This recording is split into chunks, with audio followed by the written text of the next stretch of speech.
E hoje nós estamos aqui sentados para um bate-papo com ela, que é psicóloga clínica há mais de 16 anos, Ginessa. Que bom ter você aqui para esse bate-papo. Obrigada, professor Gilberto. Fico muito feliz com o convite. É uma honra estar aqui contigo.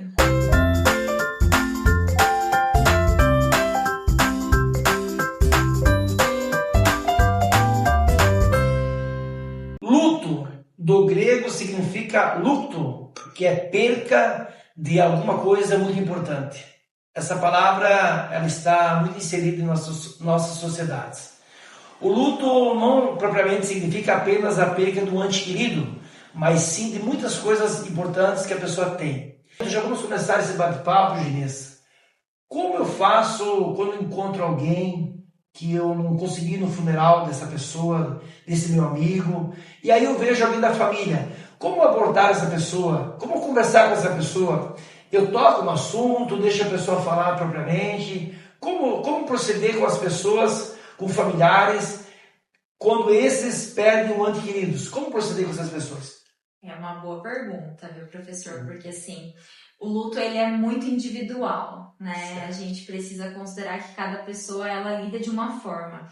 Isso depende muito do nível de intimidade também com essa pessoa, Certo. né? Mas o que eu percebo ao longo da minha trajetória profissional é que as pessoas, elas têm vontade de falar sobre essa perda, sobre a saudade, sobre a pessoa, né? Eu entendo que muitas vezes a gente fica com esse receio, né? De como que eu vou falar? Será que eu falo e a pessoa vai começar a chorar? O que eu vou fazer? Eu não estou preparado. Então, a grande dica, digamos assim, é que a gente saiba ser um bom ouvinte, Certo. sabe?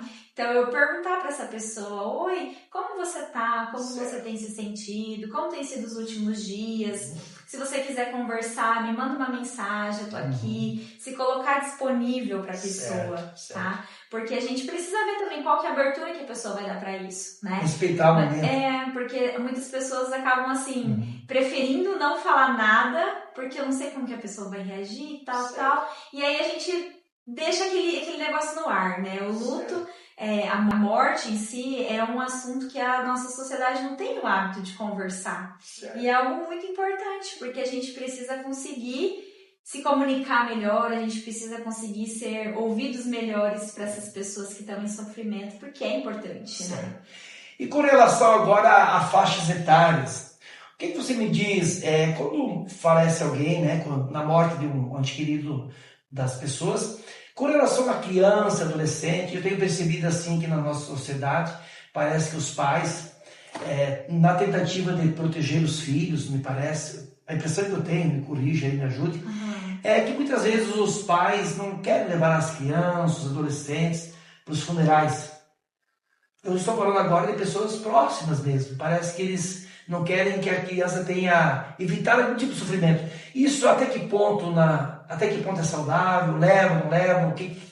Qual o procedimento com as crianças, pré-adolescentes na perda de alguém? Professor, vai até parecer redundante falar que é individual e que cada caso é um caso, mas a gente precisa entender a maturidade dessa criança, desse adolescente, desse jovem, para lidar com a perda, né? E isso vai muito da responsabilidade da família em como que a família lida em falar sobre o que é a morte. Certo. Então essa coisa assim cultural de falar, dormiu para sempre, virou uma estrelinha, é a gente dar uma fantasiada em uma realidade, né? Então o que é o morreu? Morreu, parou de respirar, não vai voltar mais. A gente precisa conseguir conversar de uma maneira mais aberta, mais clara com esse público, para que eles entendam o que significa, né? E a partir daí, a criança ela pode tomar essa decisão. Enfim, a família ela precisa conseguir explicar exatamente o que significa a morte. Então, tem algumas famílias que já passaram por isso outras vezes, que lidam com mais naturalidade o assunto, não a perda, né? O assunto. Então, é mais fácil deixar em aberto para a criança. Você quer se despedir do vovô, da vovó, da tia? As pessoas ficam desse jeito no velório. O que você acha? Mas aí, como que a criança vai decidir? Ela não tem noção. Vai de como adulto vai conduzir. Ginessa, e essa questão, a gente sabe que é cultural, né? Cada sociedade tem a sua cultura, né? Nós temos hoje no mundo 9 sociedades constituídas no mundo hoje. E nossa sociedade ocidental, nós usamos o preto para identificar que estamos em luto. ou pelo menos não significa que todo mundo está de preto, está de luto, mas quando a pessoa está de luto, ela veste preto. Eu lembro que eu vou fazer 50 anos, quando eu era criança, as pessoas usavam preto. Isso é fator cultural, voltamos a falar. Parece que não fica bem, né, Gina, essa pessoa ir no funeral, por exemplo, de amarelo. Amarelo, pode ver com a pessoa que veste amarelo, vai falar que o amarelo é muita questão de alegria. Entendi. Então, será que temos que ter um pouquinho de cuidado, zelo com relação a isso? Ou a pessoa pode ir qualquer cor, à vontade? Professor, eu vou um pouco na contramão dessa percepção, sabe? Porque os estudos atuais sobre o luto, um olhar mais contemporâneo, eles individualizam muito a forma como cada um lida com o luto, né? Então não quer dizer, por exemplo, que se a pessoa for de amarelo num velório, ela não está sofrendo, ou que ela está afrontando aquela situação. Embora, né, se a gente for se apegar a esses conceitos, isso pode gerar um burburinho ali, né? Mas olha só como isso aumenta a nossa necessidade de conversar sobre esses protocolos, né? Esses protocolos, eles protegem a quem, né? Eu acho que é uma discussão importante, porque na verdade o que conta mesmo é o coração do enlutado, né? Houve uma psicóloga na década de 70, na Europa, Elizabeth, que ela falou sobre as sessões parece de 5 fases, certo? Do luto. Isso é aplicado ainda hoje? Essas 5 fases do luto, Ginessa, é uma coisa que todo ser humano passa?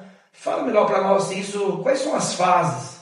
Eu, certa vez, fui em um dos funerais, eu lembro que a pessoa que estava fazendo lá a cerimônia fúnebre, né? Ela disse que após a morte há 2 dores, a dor da separação e a dor da saudade. A dor da separação, com o tempo, ela ia diminuir. E a dor da saudade, ela ia ficar enquanto a pessoa teria vida. Dá uma pista para nós aí. Realmente existem essas dores, existem essas fases, para nós procurarmos ter um preparo, né, gente? Porque, na verdade, a única forma de você não ir no enterro de alguém é se você morrer primeiro. Mas nós queremos ir no enterro de muita gente, né? A verdade é essa. Então, nós temos que saber lidar com essa coisa um pouco chata, desgastante, mas que nós precisamos falar sobre isso. Por isso estamos aqui nessa conversa descontraída. Sim. Então fala um pouco mais para nós como e quais são as fases, se é que tem essas fases.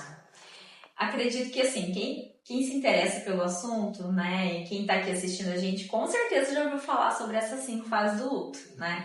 Que é a negação, raiva, barganha, depressão e aceitação. Foram essas fases que foram citadas e estudadas por essa psiquiatra, a Elizabeth Ross. Certo. E um dos estudos mais precursores sobre o luto. Então, hoje a gente não se baseia mais nessas 5 fases. É um conceito que serviu como uma referência importante. Mas por que a gente não fala? Porque esse estudo ele foi desenvolvido com pacientes que estavam em fase terminal, né? Então era muito específico para esse público. E aí o que a gente percebe? Que isso foi se popularizando e todo mundo entendia como o processo de luto passar por essas 5 fases, né? Porque o ser humano ele gosta de uma lista, né? Ele gosta de entender que existe uma fase para isso. E aí essa teoria, ela dá a entender que eu vou ultrapassar essas fases, como se o luto fosse algo a ser vencido, né?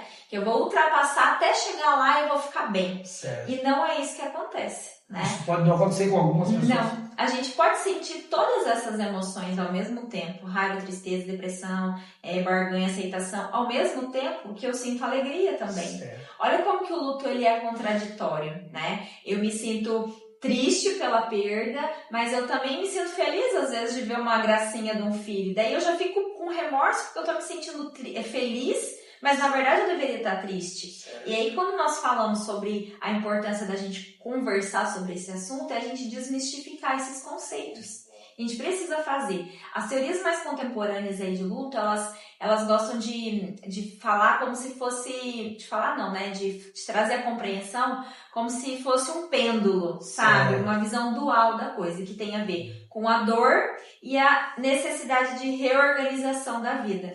Porque se eu perco um ente querido, né? Até então eu vivi minha vida inteira com aquela pessoa, né? Como que eu vou me reorganizar sem essa pessoa, né? Então eu preciso reaprender a viver a minha vida sem essa pessoa. E isso não vale só para uma pessoa que morre, né? Isso vale para uma mudança de cidade, para uma mudança de emprego, para aposentadoria, um divórcio ou uma amizade que a gente termina. São emoções que vêm à tona que a gente precisa aprender a digerir para a gente integrar. Então, quando a gente fala na psicologia, né, que não tem isso de superar o luto e tem a ver com integrar, é eu trazer essa experiência com a perda pro meu dia a dia. Porque eu não tenho que esquecer essa pessoa, eu não tenho que parar de falar dessa pessoa. E em relação ao que o senhor falou, que fica a dor e a dor da perda e a saudade, inicialmente a dor da perda, ela é bem mais intensa, né? E aí, quando a gente começa a perceber, né, quem estiver aqui assistindo pode confirmar isso, né? Que quando a gente acha que está começando a dar uma aliviada naquela sensação, aí eu vejo uma comida que a pessoa fazia, ou eu sinto o cheiro de um perfume, ou eu vejo um filme que a pessoa gostava, escuto uma música, e aí volta. Né? E aí aquela dor que não é a saudade, é a sensação de eu não vou mais viver isso, né? Não vou mais ter a pessoa aqui comigo. Então olha como que é interessante a gente pensar que a pessoa precisa lidar com o emocional dela de uma maneira muito individual, muito particular, né? Individual não quer dizer sozinho, né? Eu preciso conseguir conversar, preciso conseguir falar, preciso conseguir expressar, porque o luto é movimento. Precisa ter um movimento. Se a gente fica estagnado naquela emoção da tristeza, é muito provável que eu vá precisar do auxílio de um profissional para sair disso. Porque o luto, inclusive agora ele foi adicionado no Manual dos Transtornos Mentais, o luto prolongado. Né? Não era uma patologia que estava antes, é recente. Então entende-se o quê? Que o luto ele pode virar um transtorno mental. Né? Porque o luto, a gente tem que ter esse movimento de hoje eu não tô bem, amanhã eu tô melhor, amanhã eu tô mais triste, mas no outro dia eu tô com mais raiva, mas eu tô de alguma maneira integrando isso na minha vida. Agora, se eu fico sempre no mesmo lugar, aí talvez seja o caso de procurar um auxílio psicológico. Muito bem, Ginessa, qual a tua hora de atuação aqui na cidade? Você também atende online, passa para nós aí o que você faz, com quem você trabalha, quem é o seu público?